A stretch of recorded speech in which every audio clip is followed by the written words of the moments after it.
Hello everyone, good morning. কেমন আছো সবাই? আশা করি সবাই ভালো আছো। উর্মিস লাইফস্টাইলের নতুন একটি রেসিপিতে সবাইকে অনেক অনেক স্বাগত। তো চলো, আজকে আমি তোমাদের সাথে শেয়ার করব ভেজিটেবল চপ রেসিপি। খুব সহজে এটি কিন্তু বাড়িতে ঘরোয়া কিছু উপকরণ দিয়েই বানিয়ে নেওয়া যায়। যার জন্য আমি প্রথমে নিয়েছি বিট আর গাজর। এটিকে আমি গ্রেটারে ভালো করে ঘষে গ্রেট করে নেব। গ্রেট করে এটা দিয়ে কিন্তু পুর বানিয়ে নিয়েছি। যার ভিডিও ক্লিপসটা নেওয়া হয়নি, তোমরা চাইলে পরে শেয়ার করে দেবো। অন্যদিকে আমি নিয়ে নিয়েছি লেরুয়া গুঁড়ো, যাতে আমি একটু সামান্য পরিমাণ গোলমরিচের গুঁড়ো আর নুন দিয়ে ভালো করে মাখিয়ে রেখে দেবো। তারপরে আমি এখানে কর্নফ্লাওয়ারের একটা ব্যাটার তৈরি করে নেব।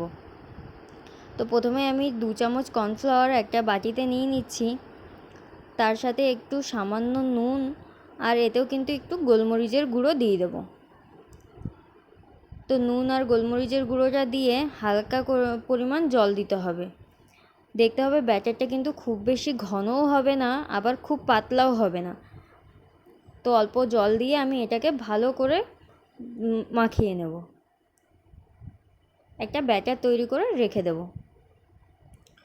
তো তারপরে আমি যে পুরটা তৈরি করে নিয়েছি সেটা দিয়ে ভেজিটেবল চপগুলো বানিয়ে নেব।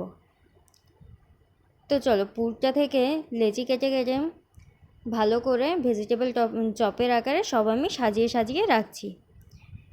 এরপর আমি এগুলো কর্নফ্লাওয়ারে ডুবিয়ে ডুবিয়ে লেবুগুলো নিয়ে মাখিয়ে নেব। তো দেখো আমি কিভাবে এটাকে মাখাচ্ছি।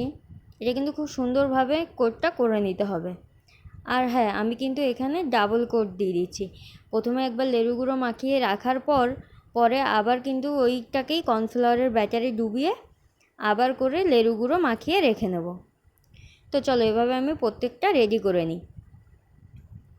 তো আমার চপগুলো দেখতেই পাচ্ছ রেডি হয়ে গেছে। এবার আমি এগুলোকে ভেজে নেব।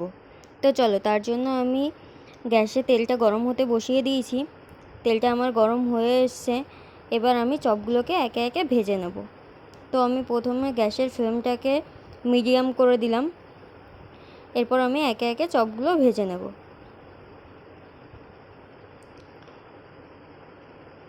এই চপগুলো কিন্তু গোল্ডেন ব্রাউন করে ভেজে তুলে নিতে হবে। খুব বেশি কড়া করে ভাজা যাবে না, তাহলে কিন্তু খেতে অতটা ভালো লাগবে না।